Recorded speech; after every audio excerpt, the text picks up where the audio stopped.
One of them, the Life Esidimeni tragedy that shocked and shamed the country. Details emerged in the Health Ombudsman's report, but the true extent of the pain and humiliation was only revealed during the arbitration hearings. Harrowing stories of gross neglect, starving patients and decomposing bodies. Mangoba Mqunu traces the heart-wrenching story of the 143 patients who died at unlicensed NGOs. Deirdrick Johannes Botha, Terence Mapea Kaba. Some of the mentally ill patients that paid the ultimate price.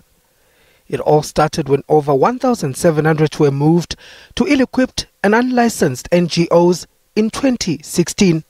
In just 4 months, the Gauteng Health Department said 36 patients had died. Let us wait for the report to be able to say what exactly the cause of death of is this individual. I may be having a flu, I may be struggling for whatever, but my cause of death may not be necessarily what I'm struggling for about now. But the Health Ombudsman's report revealed a much higher number. A total of 94 and not 36 mentally ill patients have died during this process. Most died from hunger, dehydration and hypothermia. Mahlangu, HOD Dr. Pani Silobane and Director of Mental Health Dr. Mahabo Manamela were fingered as the main culprits. Mahlangu resigned, while the rest were suspended. The Health Ombudsman recommended that the 27 NGOs be shut and patients moved back to state facilities. But more would die before the completion of this process. Among them, 60-year-old Michael Tlolwe. He died at the Cullinan Rehabilitation Center. We believe this was an act of negligence, extreme negligence, because Michael was here in December. Physically, he was fine.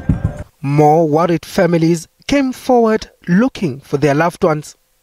The Rakhwadi family last saw 76-year-old Elias before the transfers. I'm battling to sleep. I'm traumatized. The whole family is traumatized. With SABC News' help, the family eventually found him at an Atteridgeville NGO. So help me God. But when the arbitration hearing started in October, the death toll was revised upwards again. From the time when I started the investigation on the 1st of October the previous year to the 1st of February in 2017, there are 118 patients that died. But the body count kept on rising. By the end of September, Which year? 2017, there had been 4 additional deaths, which brings the total to 143. So help me God. When the first group of officials testified, it became clear that the transfers were rushed and that warnings were ignored. You're warned by specialists, you're warned by lawyers concerned with access to health care.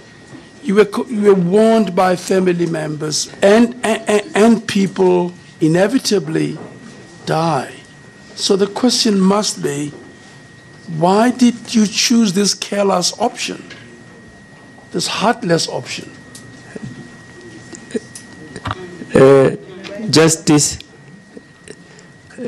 I will always say that I should have been much more stronger in my contention. Most of the patients died at Precious Angels and the Cullinan Care and Rehabilitation Center in Pretoria. Of what did they die? Officials faced tough questions. I exhausted savings as well for my little one and opted not to pay rent. I had to be kicked out just for me to save and get diapers and get food. You didn't have a license as Siabadinga. Yes, you ma'am. didn't have a contract with the department. You didn't have the skills to take care of the patients. I agree, ma'am. And there were shocking admissions. And did you draw money of grants on patients who had died? isn't it? You continue drawing money of patients who had died. What is your answer? Oh, yes, just. But the real horror of what happened at the NGOs emerged when the families took the stand. He was smelly, very smelly. He was skinny, he was dirty. So at the back of his ankles you've got big marks like that. It's not shoe marks. It looks like they drag him where he wants to because he can't walk anymore. We've got marks on his forehead. This is the photo that has made me feel like crying. Here he is very pitch. This is not his color, lost weight. I never believed, I even screamed. It took the government here to less than 7 months to kill my son. And harrowing tales of the condition of the dead, from corpses at a butchery to decomposing bodies, Joseph Gumedes among them. His corpse was decaying and it had an unpleasant smell. He had no eyes. He had injuries. There was blood and pus pouring out. There was another body on top of Soli. It was a boy. And then another one, and then the other one was a lady. Since 2016, As the drama unfolded at the hearings, news of a family still searching for a loved one. The Marateles learned that Maria had been buried as a pauper. They spent hours looking for her grave in vain.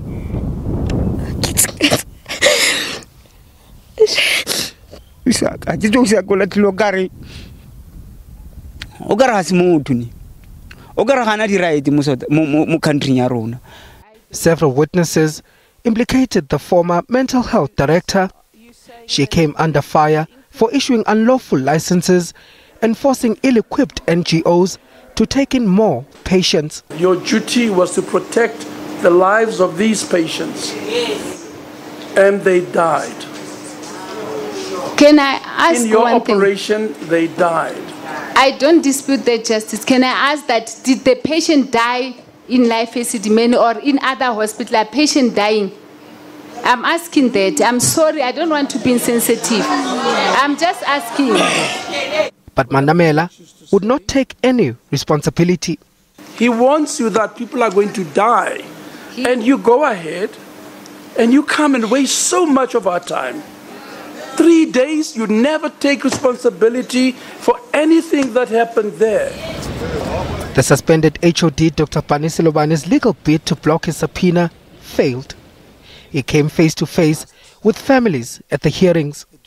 He too shied away from taking responsibility. You were the DG of the department. Why did you steam ahead with something that would have adverse consequences, and we know in fact did? Yes, it did. Why did you proceed? Yeah, but Justice also agree with me that I wouldn't have known that there would be mortalities. But at the end of his testimony, Selebano reached out to families. I want to go to individual families. I want you to open your homes for me. And you don't have to open your hearts, I said. Just open your homes. If you want me to talk to you at the gate, I'll talk at the gate.